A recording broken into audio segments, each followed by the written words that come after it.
I'd like to call the meeting of April 13th, the meeting of the Town of Black Mountain Board of Aldermen. I'd like to welcome everyone. I'd like to welcome our new Alderman, Jennifer Willett, and we're grateful for her to be here. And if we will now, let's stand and pledge allegiance to the flag. I pledge allegiance to the flag of the United States of America and to the republic for which it stands, one nation, under God, indivisible, with liberty and justice for all.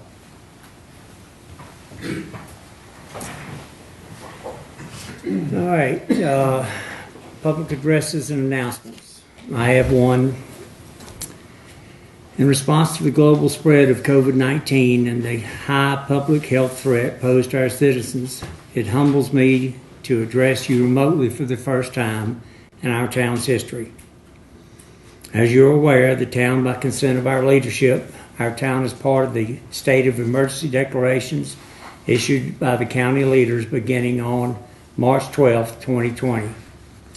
Increases in the COVID-19 cases throughout Buncombe County and state further prompted a stay-at-home order issued by Governor Cooper on March 27, 2020, and which enacted temporary closures of certain businesses and instructed everyone to stay at home.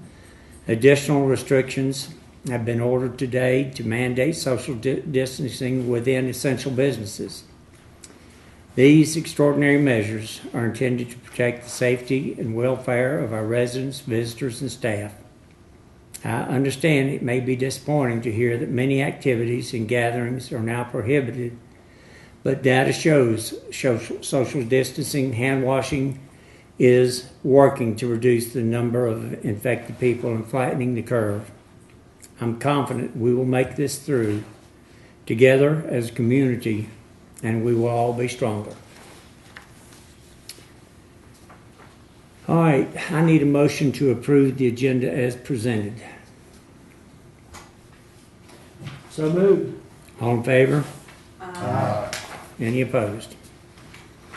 All right, proclamations, awards, and recognition, none. Citizen comments. The way we're doing this, folks, the citizen comments have been forwarded to us before the meeting started as we normally do it. Oh, Mr. Mayor, sorry. Yes, in regards to the agenda, there was one addition that I don't see on there that I'd like to add. I apologize. Okay. It's the remote meeting participation policy. That is what Angela gave to all of us? Yes. Great. I don't know how we do that. We'll make another. Yeah, Yep. if I could just, if you don't care to amend yours. I'll be happy to amend it. Right. Okay. With that amendment, all in favor? Okay. All right, citizen comments. Ms. Reese will read those. Okay, I have one that was submitted by email from Marilyn Sabansky, and I'll just read it aloud. It says the One Buncombe Fund exists, the One Buncombe Fund assists both individuals who have lost employment due to COVID-19 and provides loans as bridge funding to small businesses across Buncombe County during the pandemic. I ask the board to approve a donation from the town of Black Mountain to the One Buncombe Fund, directing town staff to identify sources in the current year's budget, pulling together money for that purpose. This fund has been set up to assist people and businesses throughout Buncombe County in both incorporated and unincorporated areas, including Black Mountain, during the unprecedented crisis. Both town residents and non-residents make up our workforce and operate businesses here, whether retail establishments, service businesses, various facilities, restaurants, and breweries, etc. I recommend the town contribute a minimum of $1,000 to the One Buncombe Fund. We need to be team players and share with the larger community that gives to us and supports our functioning and our well-being in many ways. By going to the onebuncombe.org website, you can readily see a list of those who believe the importance of the community, of helping each other. As of the minute I'm writing this, a total of over $975,000 has been received by the fund through 491 donations. Let's add to the town of Black Mountain for this special effort. That's Marilyn Sabansky. Let me check. Okay. Any comments? There were no other comments at this time. Okay. All right. Communication from staff, boards, commissions. Josh Henderson, Recreation and Parks Annual Report. Okay. All right, can everybody hear me? We can, Josh. Go ahead. All right, so this is our 2019 annual report. I'm going to go ahead and go to the next slide. The board, you guys have in your packet a lot more detailed information about each of the topics I'm going to cover in the presentation, including revenues and things like that. If at any point you guys have a question, please let me know. 2019 was a good year for us. This is my first full year as a director, and so we had a lot of good things going on. I'll lead in with the event. Some of the things that we do, you can see we kind of start. I'm going to go chronologically, starting with Diamond, Saute, Spring Walk School, summer movie nights, those kind of things. We are not continuing summer movie nights anymore. We did it on a trial basis, and they were just not well attended, and it just cost too much money to put those on based on the attendance we had. Obviously, July 4th last year, we had a really good turnout until the storms rolled through. I'm going to go ahead and go to the next slide. Last year, we made some changes to park rhythms, as you guys are aware. Last year was the first year that we moved half of the shows to downtown and Cherry Street and Southern Avenue. You can see the numbers listed there. They were pretty successful. We are planning to do that again this year. Depending on the COVID-19 situation, we'll be splitting those events again, doing 4 downtown and 4 at the lake. But as you can see, there are the numbers there. Moving on to the next slide. Kind of getting into our fall event. We had a really huge turnout with Walk to School. One of the things that we did last fall at Walk to School is we partnered with 2 local businesses in town, Dynamite Coffee and Black Mountain Donuts, and provided coffee and donuts. We had over 300 people come out with kids and parents, and it was a really good event. We did the same thing with Meeting Monster. We opened up a sort of trunk or treat for local businesses and things to come out, promote their business, give away stuff in the community. That's something we really tried hard to do. A lot of our events is to partner with local businesses rather than shop outside of Black Mountain. Just to have a partnership, to let them have some ownership of what we're doing, to let them know that we support them, and in turn we hope that they will support us, whether that's financially or just being there and promoting their business. Circle of Life, 2019 was the first year I got to be a part of Circle of Life, and in 2018 we had a big snowstorm and that got canceled, and we had a huge turnout. We partnered with the elementary school to have their chorus out there to sing. We partnered with Four Sisters Bakery and some other local businesses to provide coffee, hot chocolate, treats, and we had a huge turnout for that. Moving on to the next slide, I'm going to start now with some of our programs from 2019. Last year, summer camp was a little bit different than it had previously, being that we held summer camp out at the Lakeview Center. In the past, summer camp was based at a harbor center, but since we have relinquished our operations there and it now houses the Montessori School and Arts in the afternoon, we needed a place to host summer camp, and Lakeview turned out to be a great spot for that. We had 66 kids total. We could only hold 13 kids a week because of the number of seats we had on our minibus and also just space in Lakeview. We had a great turnout again, and we are pretty much sold out for camp this year if we're able to have it.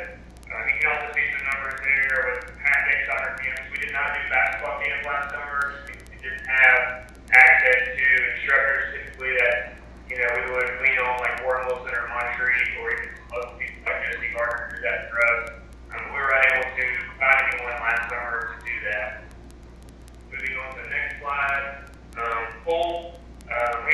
successful pool season last year. You can see the attendance numbers there and even some of the revenues in your packet. We did raise pool rates last year for gate entry, family passes, daily passes.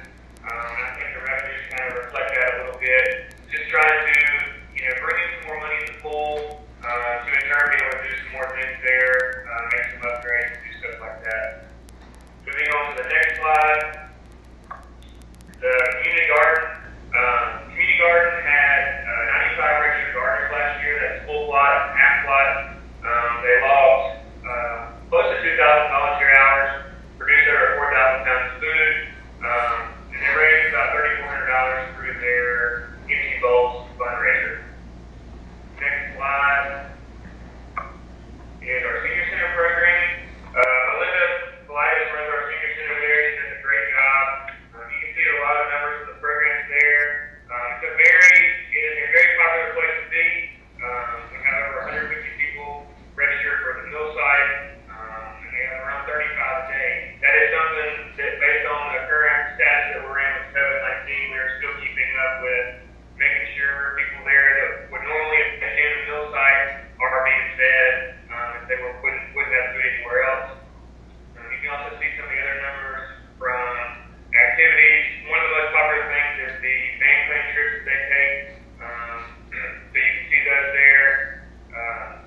And a lot of the programs continue to be well attended. We'll move on to the next slide. Our youth sport. Youth sports is probably one of our biggest programs that we do.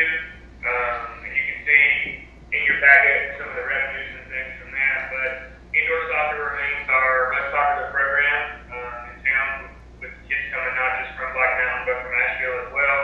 We had over 30 teams last year, close to 300 kids participated in that. And it's really good for our town to have a place like Gray Eagle where we can host indoor soccer. There's nowhere else like that in the area that we're able to host those leagues, and also people rent that facility almost every night of the week, play soccer there. Basketball, youth basketball is fairly successful. That is put on with a partnership with the City of Asheville Parks and Recreation. So we had 13 teams that we put into the league with 121 kids. The only drawback to basketball for us is that we don't have a facility that is our own to play in. So we do pay to use the elementary, middle school for practices and games, and then we do play some national sites as well. Swim team is probably another one of the larger programs we have for youth sports. It continues to grow every year. I think last 2019 was one of the biggest years for the swim league, and it, like I said, just continues to grow. And that also helps out with the pool. Youth tennis, they have several different programs and camps that they run, teaching kids how to play tennis and getting them outside and doing this type of thing. Moving on to the next slide. Our adult sports, you can see there a lot of adults playing tennis. Pickleball, as you know, is on the rise. You've heard from them a lot over the last, 6 to 8 months. They have around 30 players a day. In the fall, winter, and spring, they play at Crackmont Assembly. In the summer, we reserve the courts at the Owen Middle School for them to play pickleball outside. And we did have 9 adult basketball teams last year. Next slide. Moving on to our rentals. You can see some of the numbers there, and they're a little more in depth in your packet. Obviously, the Lakeview Clubhouse is always a popular place for weddings, parties, and events. You can see the numbers there. We had quite a few, and brought in a decent amount of revenue in 2019. Going to the next slide, kind of looking at some of the other rentals, Pavilion, Gray Eagle. We have a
the exterior gray eagle for us. We also added some murals to the pool house. Like I said, some other improvements we did with park residents downtown. Moving on to the next slide, just to kind of let you know what's coming up. And in 2020, a lot of this is obviously dependent on the kind of COVID-19 and what happens with that. But we're looking forward to having summer camp and our pool season. I told you earlier that we are no longer doing the movie night, and I never want to take away a program or event without putting something in place.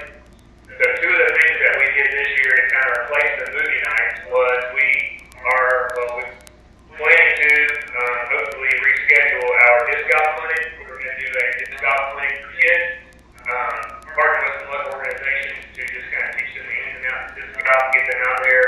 You know, Black Mountain is a unique place, and we're lucky to have a disc golf course. We wanted to just, you know, get kids active, put a frisbee in their hand, and get them out there doing something.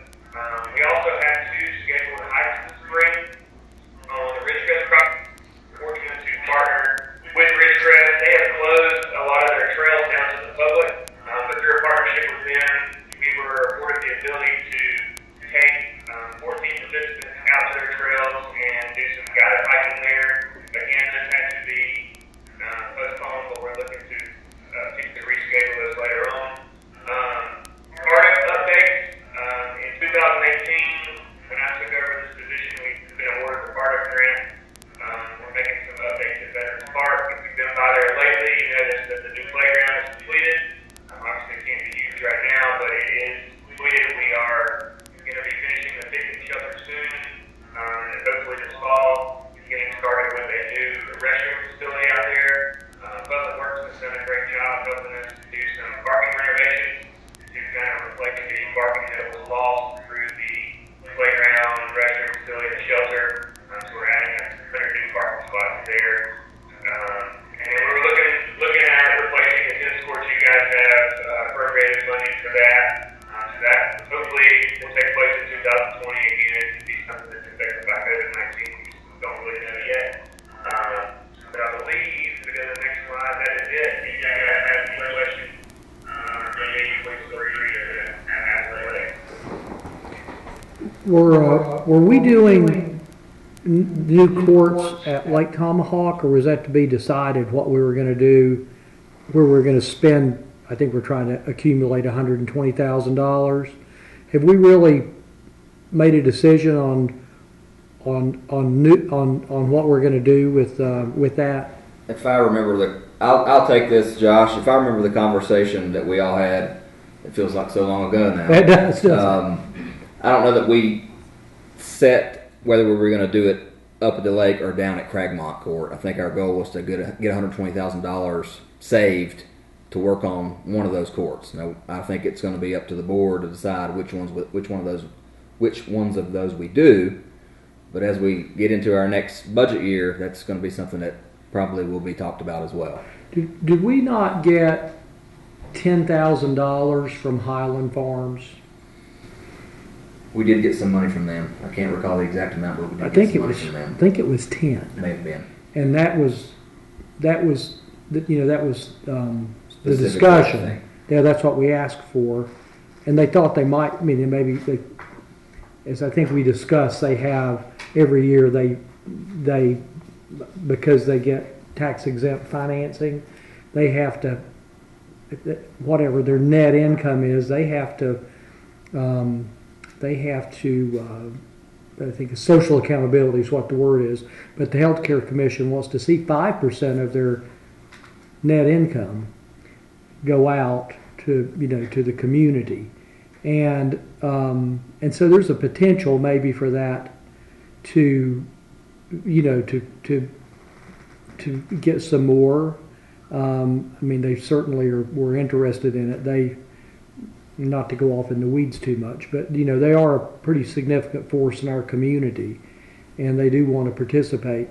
But they spend a good bit of their social accountability money on affordable housing because they've got those units at Gerber, down there across from. And then they also have some in Waynesville as well, which I wasn't really aware of that. But that I think we need to not forget about that $10,000, and I noticed we're moving money over in today's, and I don't know if we can include that in there or not. But, and I think it's 10, but maybe if we don't know the number, we should do it next time around. Yep, I'll double check to make sure that that's what it was. And I'll say, you know, if the Black Mountain Tennis Association would prefer we do the Lake Tomahawk courts, of course, I think that's always been what they prefer. But I know in our conversations, our biggest discussion was getting the money, period. Right. And I know we've gotten estimates on both of those. Right. Cragmont Courts and Lake Tomahawk. Just as an aside, I was on the Gibbons thing, I was asked to join their board. Roger Hibbard had served since it became, Gibbons, Highland Farm became Gibbons. And I'm also but I also serve on the Deerfield board, and it was kind of, we're trying to work through if that really creates a conflict or not. I'm not sure that it does, but the reason is for representation from the Black Mountain community on the board. So I think that's a positive thing they're looking for. They're still looking to invest about another $90 million down there. So.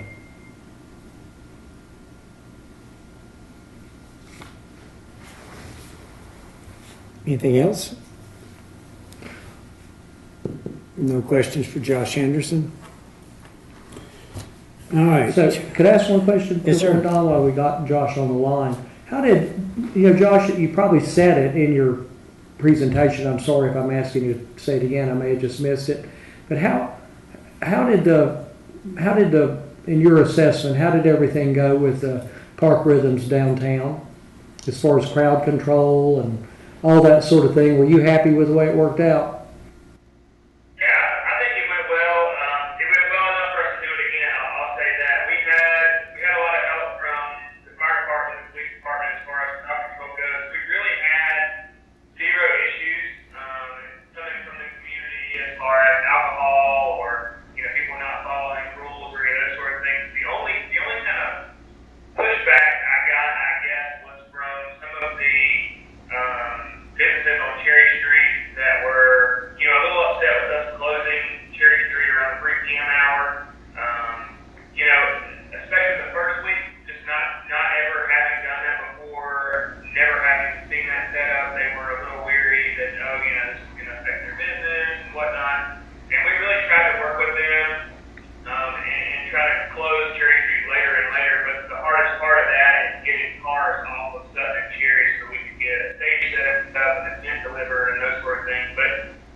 Great, thank you.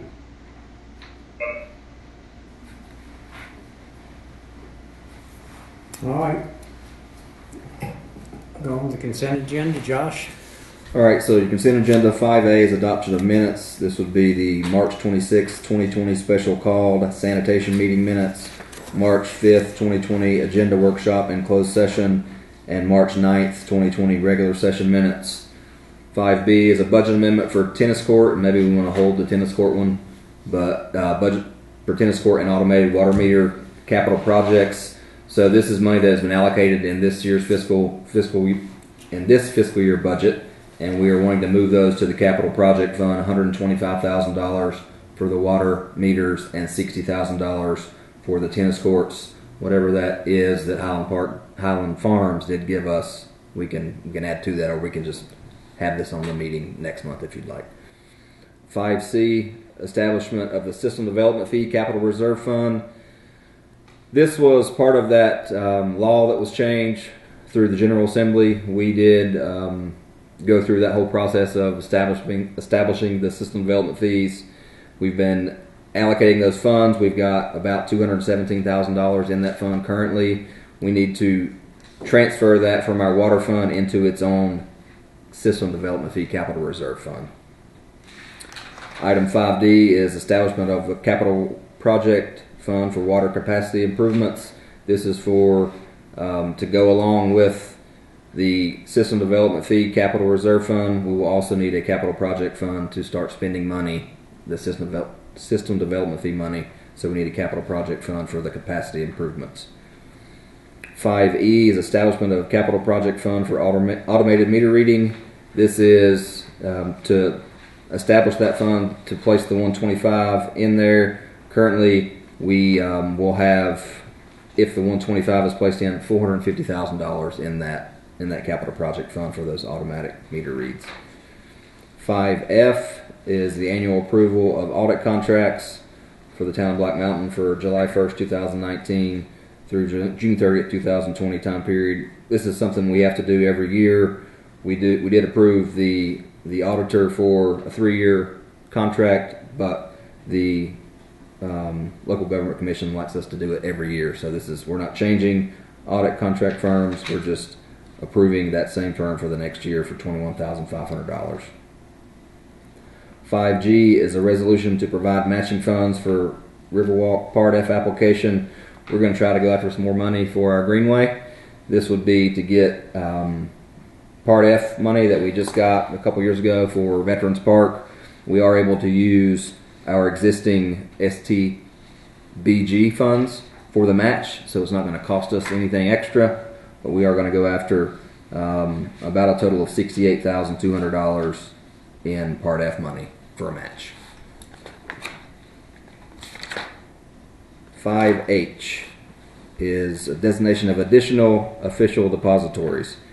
I'll try to tackle this one, Ron. So currently in our subdivision ordinance, if someone is building a subdivision, we have a couple of ways that folks can deposit money with the town, whether that be a letter of credit or bonding.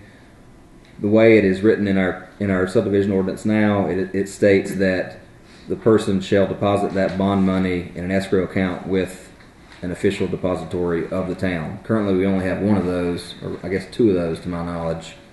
It'd be Black Mountain Savings and SunTrust.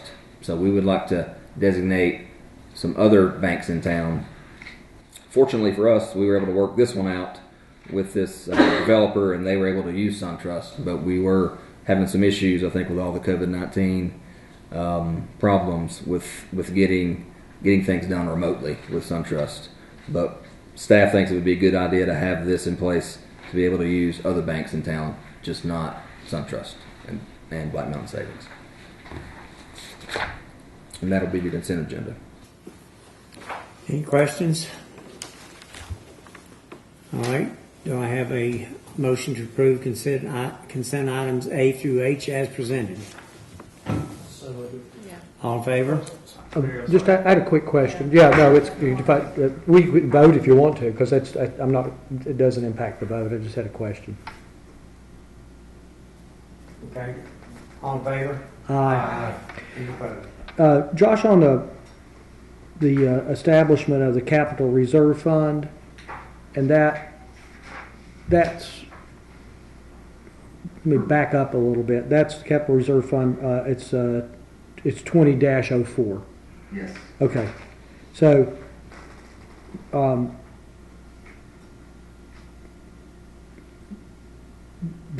this is a new. We have funds there now. Yes, we just don't have the capital reserve fund, so to speak. And is that because of the new statute that we're doing that? Well, the new statute the new law is making the money available. I think Justin is saying that you need to establish the fund that money goes into to manage projects. That's not a reserve fund, that's actually a working fund, I think. Capital project fund. Where we have money now. We have the money now. For the project fund, you create the fund, you put the money in for enlarging your water capacity, as I understand it. The capital reserve fund, by that law, you are to develop a capital reserve fund where every dollar you get from a system development fee has to go into, by that law. And that's 04. That's the 04 That's correct. fund. That is correct. Okay, I'm a little bit confused with that. But that has to go in there, and we'll put the couple of $100,000 Right. that we've set aside. That's correct. It will go in there, but the future monies that's why we're establishing it. They have to go in there That's correct. for the, okay. And so, but then I had one other question. It says that the capital reserve for any purposes for which bonds may be issued.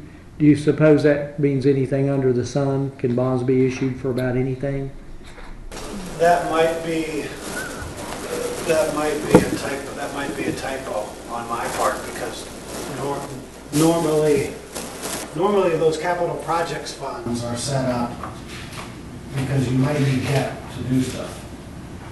This is actually pretty complicated, but so that's something that I probably should have deleted. All the revenues in this fund will probably will be directly from the system development fee stuff. And it's the legislature requires that I don't like to set up too many funds, but they require that we first set up a capital reserve fund, then we move that money into a capital projects fund to spend it, actually. So I guess we could take out debt, or we could actually contribute money from the general fund or the water fund. But I think the intention of the manager is that all of that money is going to be the system development fees, which you guys voted on 6 months or 8 months ago. And to be honest, we used to get $40,000 on that. We're already up to 200 this year because the fee itself increased by quite a bit. That's where the 200 those aren't funds that we set aside in the water fund in previous That's years. what we collected this That's year. what we collected this Yeah, year. just in the last 9 months. Yeah. And we're kind of guessing it'll get up to about 240 by the end of the year, but I made that guess 30 days ago, so maybe I'll be wrong a little bit. But basically, whenever that money is paid from now on, it will automatically go into the capital reserve fund. Right. We won't have to come to you guys. All the revenues will go there. Yeah. Don't have a choice. Yeah. It's required by law. Right. Okay. Yep. Right. Thanks. That's helpful. It is. That was a little complicated. confusing for us too, and I know we talked to the school government. They said, well, by the law, the way it reads, you have to set up the reserve fund and then transfer it to the capital project. But you think that's a typo about the? Yeah, About that's something the that I bonds. use the same template when I set up these different capital projects funds, and I didn't look at it closely enough, and I would have deleted that portion. Well, I wonder if we should do it in the minutes. So. Yeah. Yeah. Well, we certainly can, yeah. How did we do that? Just say correct it, just for Angela to correct it in this resolution? Might need to amend the. I would amend my motion to include the correction and remove. Okay. I have an amendment made by Rhinestone. All in favor? Aye. Approves 5-0. Thank you.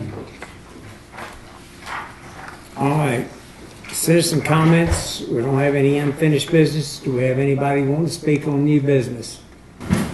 I have no citizen comments, but we have 15 people in our meeting room now. Okay. All right. Josh, new business. All right, 8A, emergency telework policy. I think there's a lot of things that are that have come to light. I think with everybody with this virus that's come upon everybody. This in particular, I think, somewhat prompted this policy. However, this would be a policy that would be in effect for any other emergency that might take place, whether that be another pandemic, or that be a hurricane or a tornado, or a burnt down, a fire in a building, or anything of that nature. This is something that we did have our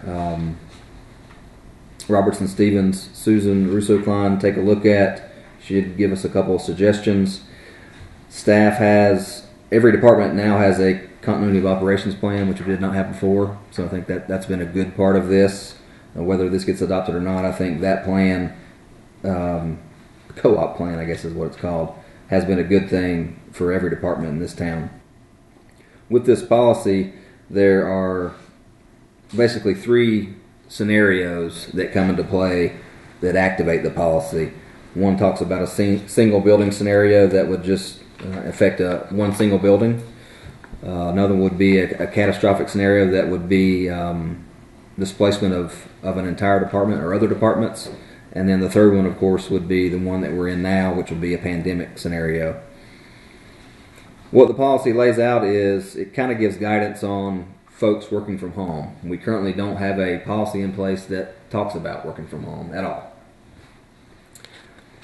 It goes through and actually has an agreement that an employee will sign if they are being selected as one employee to work from home. They would sign the agreement, and of course they would have to adhere to the agreement. At the end of the policy, and this is something that would come out, I guess, at the end of this year, is specifically related to 2020 coronavirus leave and the acts that have been put in place by the federal government. I'll say there's not a ton of people in the town that have the ability to work from home. There are a handful of folks that could work from home. I think every time probably we all turn on the news, all you hear, or what you mostly hear, is if you can work from home, work from home. If you can stay home, stay home. So what we're trying to do is just, in case of emergencies, now and going forward, is have the ability to let folks, the few folks, be able to work from home if they can work from home. So that's what the policy outlines. It's not very long. It's about 3 pages long. Goes into some specifics about technology. You're still under the personnel policy even when you're working from home. So it doesn't mean that you get to sit home and do nothing. It doesn't mean you get to break other policies like social networking policies or internet policies when you're at home. So all those still do apply to you, even if you are working in a different office. Now, why do you need a policy for? Why do you need a policy? Well, we don't have a policy. I like to have policies, so it's something we can refer back to. This is something we did research. There were quite a few local governments that do have a policy such as this policy. This was something that was recommended by the school government to have in place if you were going to have people teleworking from home. That's one of the main reasons we wanted to have something in writing to present to you. We've got people that are already working from home right now without this policy, don't we? I have one person working from home right now. What comes to mind, but I don't know that it applies. I mean, it does this, but is there liability protection there? I mean, somebody gets hurt at home doing something or whatever, you know.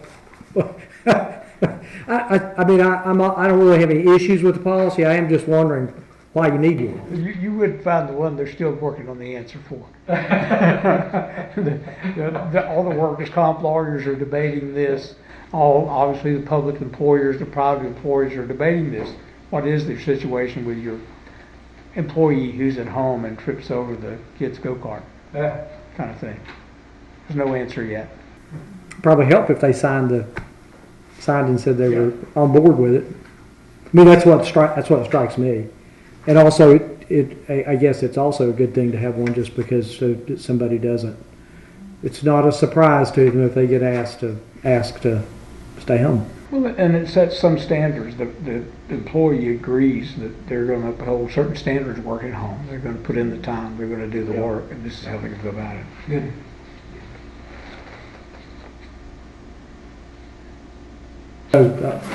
Motion to approve the policy as presented.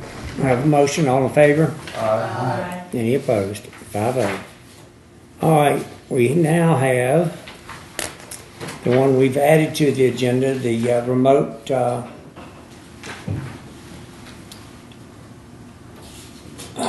Remote meeting participation policy. Yep. And I think that's Mr. Sneed.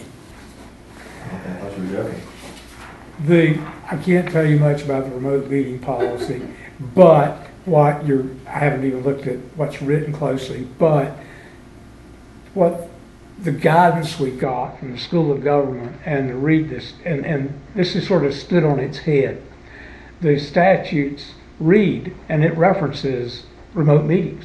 It's right there in the statute. But the interpretation up until 30 days ago was if you called the School of Government 45 days ago and said, Freda, can we just have a remote meeting and nobody show up? She just said, that's not how open meetings have been interpreted. That changed very quickly. The first steps in Buncombe County we saw was the city of Asheville having a meeting where similar to this. They had the minimum in the meeting and physically had board members attend remotely, and then you got into voting issues. What are the rules? As you guys know, if you're at a meeting physically and Ron makes a motion to give the town attorney a raise and you don't vote on it, you voted in favor of the motion. The School of Government's opinion is you can sit here and attend remotely, and if you vote, your vote counts. But if you don't vote, it doesn't become an affirmative vote as if you were here physically. So it is possible right now, under these conditions, that you can have a remote meeting. Nobody can be here for that matter, as long as you have the active participation by your members, the public could see what was going on, and in some fashion, unless you have a public hearing, the only time that the public has a right to speak at these meetings is by now statute. Once a month in your regular meeting, you have to allow citizen comment, and you have to allow a mechanism that's reasonable, which you've done for this meeting. You had to be on the ball if you're a citizen wanting to make a comment, but it was available. And I understand via Zoom they're able to see the proceedings, hear the proceedings. In this case, you've got a quorum here. You don't have to worry about that piece of it. And so that the policy just sort of pulls what the School of Government has created over the last 30 days into a mechanism where you can have your meetings and comply as well as possible. And again, this is where I was in disagreement with the School of Government in the first place. I think the statutes clearly authorize them, indirectly speaking, remote meetings. And now the School of Government agrees with me. Every now and then I win. But obviously circumstances change interpretations, and Angela hooked on it the best, is as long as you take reasonable steps to comply with all the open meetings requirements, and those are that there's attendance, participation, and the public can see what's going on, and they have the ability at least once a month to comment, you comply with all the requirements of law. And you've got a policy in place now that spells that out. Public hearings are going to be a little quirkier because then you have participation. One thing that the policy does eliminate at this point, and it depends on how long this goes on, we may have to figure this out, but quasi-judicial hearings are not permitted under this policy for a reason. As a trial lawyer, I can tell you those reasons. I want to look, when the witness is testifying, I want to sit there, I want to see how they fidget, I want to see how they move around their seat, I want to see how they react. That's part of the process of a hearing, a judicial or quasi-judicial hearing. And so at the time being, those are left out of this policy that you have. This continues for a very long period of time. We're going to have to figure out a way to do that. And it may be very much like this, is scatter the board all over the room and bring in the witnesses one at a time. But that'll have to be dealt with if we have to have quasi-judicial hearings. Well, this is this policy is pretty broad in that, either any alderman could, and I guess mayor too for that matter, could be sick or not so sick he couldn't attend, but so one of us needed to be quarantined for 2 weeks and a meeting came up. You can attend under this policy. You'd have a public meeting, but one of us attend remotely and so forth. Yes. That's pretty good. And the city of Asheville, actually, the mayor chaired the meeting without being in attendance because Esther has some immune deficiencies. So she chaired that meeting remotely. It's doable.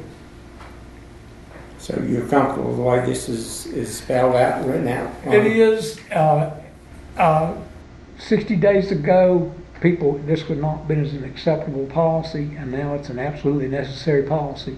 I think the events make it look, it makes you learn to do things you didn't have to think about doing before, and I think they've done a good job of putting that together. But you mentioned that you couldn't do quasi-judicial. What happens though if they're having that and they're able to bring in people to speak or testify during the meeting? We'll have to come up with a mechanism for that. And it just, quasi-judicial is different in that you have to have the bodies there. You don't have to have a crowd watch. I think that part can be done remotely. But it's very difficult for your board members to sit there, gauge the demeanor of the witnesses when they're watching on the screen. Very hard for the participants, especially when you have a hotly debated one, or you have attorneys involved. You're adding to the crowd in the room, and it gets more difficult. And so at the moment, this policy is just not applying to quasi-judicial hearings. If we are forced to have them, and we can't put people off who want variances if they're in a rush. The upside about people wanting variances is they typically want them because they want to build, and there's not a whole lot of people wanting to start construction right at the moment. But if this runs on as it might, that's the next meeting you may have a policy that's different for quasi-judicial to adopt. Let me ask this: is it so? Back on the, I'm really just sort of thinking about. Hopefully, we don't have other pandemics to deal with, but a more usual case where one of your 5 members or the mayor may not be able to attend, which now we just wouldn't attend, and if you had a quorum, we'd just move forward. If that's what we thought. But by this, you could attend. But I don't see where, if I couldn't be here because I needed to be at a business meeting in Greensboro or something. So I couldn't be here, but I can attend the meeting by Zoom or whatever, or by conference call, I guess. It'd be fine. But why would that, and other than that, it's just an open meeting. Yes. Why would that need to prohibit the board from taking on a quasi-judicial hearing? This board does not do quasi-judicial hearings. Oh, okay. That's just your Board of Justice ZBA. It's just your ZBA. Well, so is there anything that the Board of Aldermen at a special called or call meeting could not do if one member was attending by remote? If you want to go to that extent, I guess you could stretch it that far. Obviously, this is written in a rush and to deal with this problem, but there's no reason not. And I think you'll probably come out of this seeing more cities and counties doing it. Well, I would think so. I mean, because it's pretty realistic we just haven't done it before. But the technology wasn't put to this use. Yeah.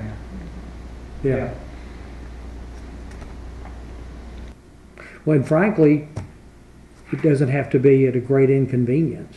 I mean, if my office is in Nashville and you wanted to have a special call meeting to do something that is not terribly controversial, but we need to have a meeting to vote on it. Be very helpful. Yeah, it could be very helpful. Sure enough. Same with Ryan. To have to drive over here to be here for something, to be here for 10 minutes and vote on it is. 3 speed. There you go. All right. Okay. I need a motion. Motion to approve the remote meeting participation policy. All in favor? Aye. 5-0. All right, Josh, Montessori lease amendment. So I was contacted, and I think you have this, hoping you have this in front of you, by Aaron Van Note, the director up at Swananoa Valley, Black Mountain Montessori. When all this started, we were in communication about what are we going to do? If they close down schools, is that going to affect you? And then next thing we know, it's schools are closed and they're shutting down. And I think they made the tough decision as far as their board goes to lay off all the employees, just due to not getting. The income stream had kind of been cut because they're not having folks attend the school. There's no tuition payments coming in. So essentially, what's happening now is that they're just not operating. So she did ask me if the Board of Aldermen would be able to help them out in any way, and that I'm guessing the best way for that to be done would be to kind of hold off on their lease payment requirement for X amount of months. I think their hope now is, and I think it just depends on when this ends. I don't think any of us know when that's going to be, but according to her emails, they're hopeful if things go well that they would be able to open back up and do their summer camps up there in June and July and open back up in August. At this point they did pay us in for March, so they would be asking for a lease waiver for at least April and May, maybe longer, but right now it would be April and May to help them out so they don't have to try and come up with that money that they essentially don't have right now to make those payments. And I did, Ron has at least been made aware of this, and I think he did comment to me in the email. But what are you going to do? Blunt and determined. And although it says lease amendment, at this point we don't have a revised amendment. Basically, it's a request both from Art in the Afternoon and from Montessori that there just be an abeyance. We just say we're just not going to collect rent for the next 2 months and see where we go, and then pick back up where you were. Arts in the Afternoon will have to have a new lease, obviously, come fall. But Montessori's got an ongoing lease, and essentially the request is, will this board allow them, just give them that 2 months off from rent, and see if we can't pick up in 2 months and carry on as they were. So how do you do that? Do you do a little written agreement with them? We put it in the form of agreement if this board voted to just basically forgive the rent or have a rent abatement for the next 2 months. So they continue to be responsible for the other things they're supposed to be responsible for them and don't have any money, but still, how's that work? We've got a building sitting there empty, but we can't put any bills in it either. So as long as, I guess, if they're if they would keep the burden of at least keeping an eye on their space, monitoring their Security. space, Yeah. so that Yeah. we don't pick up that responsibility well enough. Yeah, I think. Parents doing that. So. Yeah. But we probably should be in the Sure. agreement or whatever you do with it. So do we need to gather again quickly not quickly, but gather again to vote on something you come up with? I think it's fairly simple. We have a motion to allow the rent to abate for the next 2 months on the condition that they at least supervise and maintain the security of their space that they're leasing for that 2 months. We can just get a written agreement with them and we don't have to come back and re-meet. If that motion passes, I think that's sufficient. So we're talking about 2 months, April, May. If something happens, then we'll just come back. It'll just come back around if we're not out. And if it doesn't, we may have to extend it. Just depends on how things go. Sure. Yeah. All right. Need that in the form of a motion. Well, first of all, we've got B and C. Can we do them both together? I don't see why Okay. not, but the situation's the same. So the motion would be that, C has a renewal also. Well, that renewal does come up till October, so we don't have to do a renewal yet. Is it August? August. Okay, so we're good. Okay. So the motion then is to direct the town attorney to communicate with the Montessori school and the, what's it called, Art in the Afternoon, that we would not abate rent for the months of June, July, April, jumping out there, aren't I? April, May, and then we readdress. for April and May. And with the condition that they keep the building secure and monitor its use and so forth. Okay, we have a motion. All in favor? Aye. Any opposed? All right. Public hearing is none. Communication from staff. Mr. Sneed? You used up everything I have. Oh, I will stop. Just a follow-up to the designation of other depositories. As Josh told you, that the reason that's on there is we have a developer needs to put up about $500,000 in subdivision bond, so we have to have insurance that they'll finish their infrastructure so they can have their subdivision approved so they can start building pull permits and build. And our statute says either we'll hold the money or the town's depository will hold the money. And if I'm a contractor, I don't want the person who can claim the money being the neutral agent holding the money. It looked like at the time that SunTrust just was not going to be able to react quick enough, and so, but then we couldn't go to other banks other than Black Mountain Savings because they weren't designated depositories. And I proposed this, just broaden that any bank that is on the list of banks that the state does business with is a depository of the town. Gives us some flexibility in that situation and others where we may have to, we're supposed to go with our depository. So what does that do for SunTrust, for example? Doesn't change a thing for them because they're already a depository. But for a little while, it looked like we were more likely to work out an agency agreement with First Citizens than we were with SunTrust, and First Citizens wasn't our depository. So in a time like this, when the banks have different pressures on them, it's nice to have that ability to turn to other banks that the state has already vetted who to handle a situation like this. And you don't have to designate a new depository when you bid your money out next year and First Citizens offers you a better deal. They're already designated. All right, Josh?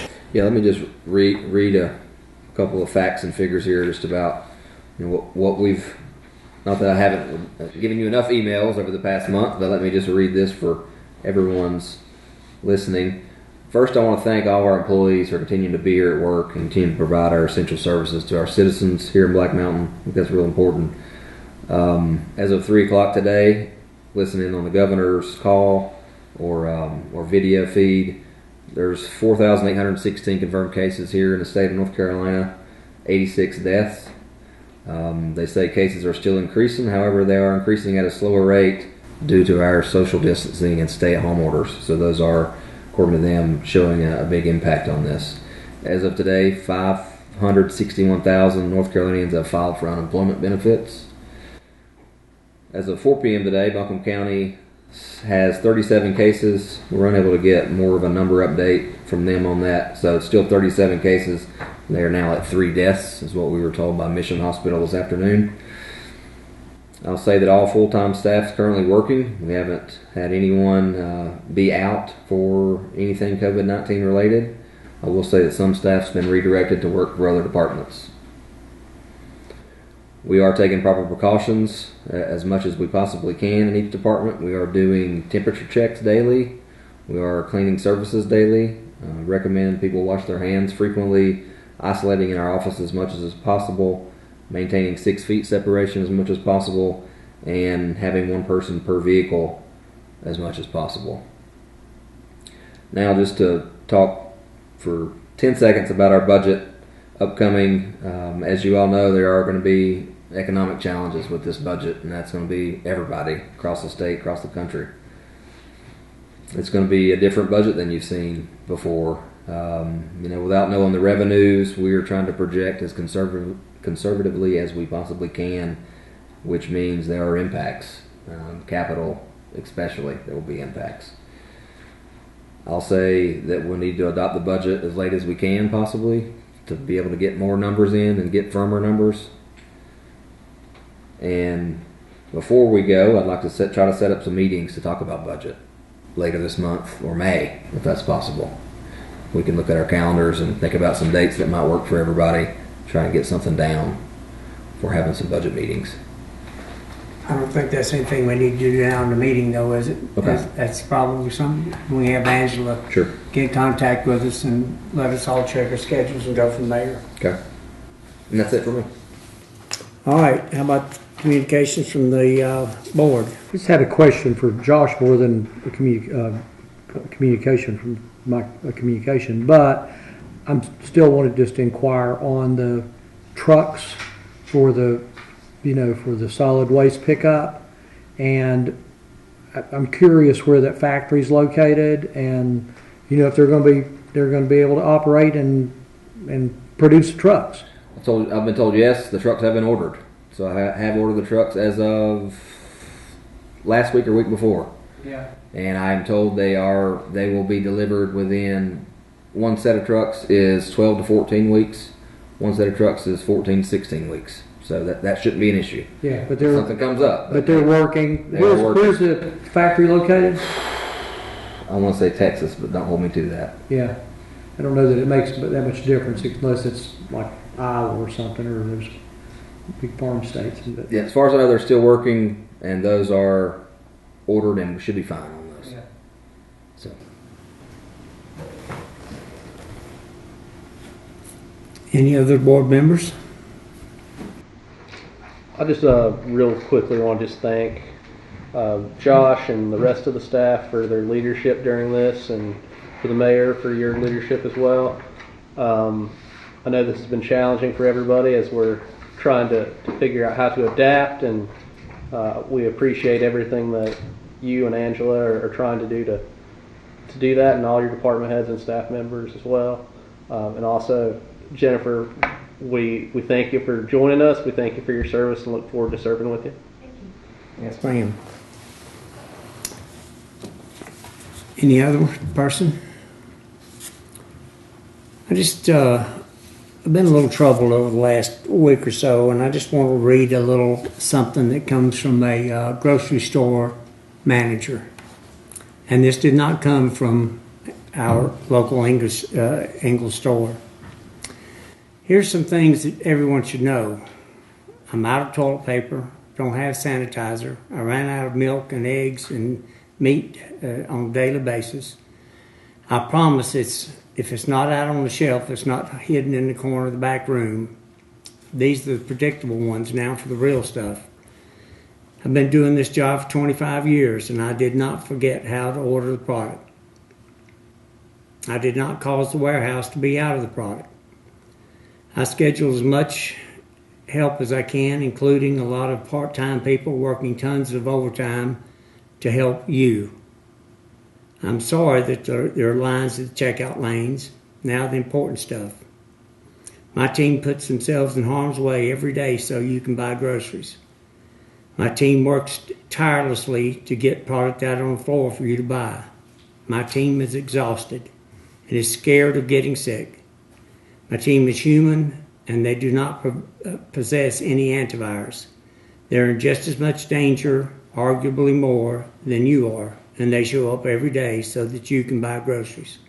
My team is tired, it's underappreciated, it's exposed to more people who are potentially infected in 1 hour than most of you will do in a whole week. My team is abused all day by customers who have no idea how ignorant they are. My team inspects every surface possible, disinfects every day, just so you can come and grab and wipe dispenser and wipe the handle and throw the used wipe in the cart or on the ground and leave it there so that my team can throw it in the trash for you later. Last thing I want to say is this. The next time you're in a grocery store, please pause and think about what you're saying and how you're treating the people you encounter. They're the reason that you're able to buy the toilet paper, sanitizer, milk, eggs, and meat. I thought this was very appropriate because I want to talk about what's just happened in our local English store lately. I had a guy that got arrested last week simply because there wasn't any toilet paper there. So he got completely angry and he started knocking things off the shelf and screaming and using curse words and was going through and knocking things out off the shelves. He started to get in a confrontation with the assistant manager, and make a long story short, an innocent bystander stepped in between them and tried to get him to calm down and understand that we're all living through difficult circumstances. Make a long story short, that didn't work, and the guy was arrested in the parking lot of Ingalls. We also had someone else who thought it was funny or don't know what the reason was.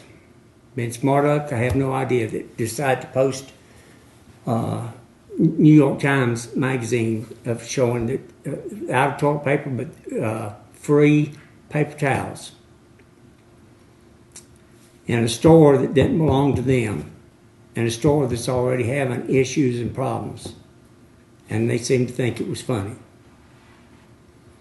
All I want to say is these town employees are working their rear ends off and they're doing whatever they can for this town. So are the people at the what they call essential businesses, the Ingles, the gas stations. We're all in this together, and we all need to work and be kind to each other and stop some of the foolishness, just like what I just mentioned. Together we're going to get through this, and I don't know how long it's going to be. I know I'm seeing encouraging numbers, at least that's what we're being told. But I don't know how long this can go on. But I know that we need to treat each other all with respect and kindness, because our town employees deserve that, and so do every other employee at any of these stores that we're visiting. It's not their fault. COVID-19 came, and there's nobody ordered it in this county that I know of. So with that, I'd like to ask for a special closed session meeting and to discuss personnel matters. So move. Let me make a motion we go into closed session. All in favor? Aye. Okay. Oh, one How are we other, gonna do that? one other thing before we go into that. I was about to get the best part of my little semi-sermon there. I'm going to give you two examples of people who've stepped up. One is Cheryl Milton. She had a contact over in China, and she got 100 N95 masks and had them delivered into this town. She paid for it, put it on PayPal. Now, the town has reimbursed her. But she knew that we needed it with our police and fire being on the front line. Another person is Wendell Begley. Called me last week. Wanted to know how to make out a check to the fire department, the police department, because he knows they're on the front line. And he wanted to be able to help out in any way that he could there. Those are two examples of many examples in this town of good, decent people who are trying to do the right thing. So we'll go into closed session, and we'll ask everyone to step outside, and we'll just shut these doors.